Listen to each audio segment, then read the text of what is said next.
మకర రాశి వారికి ఈ రాశి నుండి ద్వితీయ స్థానంలో రాహువు, తృతీయంలో శనేశ్వరుడు, కుజుడు స్వక్షేత్రంలో ఉన్నారు, రవి వృషభ రాశిలో, బుధుడు మిథున రాశిలో, సప్తమ స్థానంలో శుక్రుడు గురుగ్రహ సంచారము. కొన్ని కొత్త ప్రయత్నాలను ఆవిష్కరించగలుగుతారు, అంటే మంచి మొదలు పెట్టగలుగుతారు, కొన్ని ఐడియాస్ని ఇంప్లిమెంట్ చేయగలుగుతారు, కొన్ని పనులలో కొత్త విధానాలు కూడా మీరు మొదలు పెట్టగలుగుతారు. దీనివలన మంచి జరిగే ఆస్కారం మరింతగా పెరుగుతుంది. రుణ సదుపాయాన్ని పొందగలుగుతారు.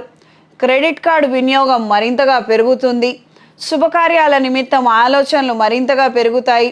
సరైన సమయానికి అనుకున్న స్థాయిలో మనం చేయగలుగుతామా లేదా, ఏమైనా పొరపాట్లు జరుగుతాయేమో అన్న ఆందోళన మాత్రం మరింతగా వేధిస్తుంది.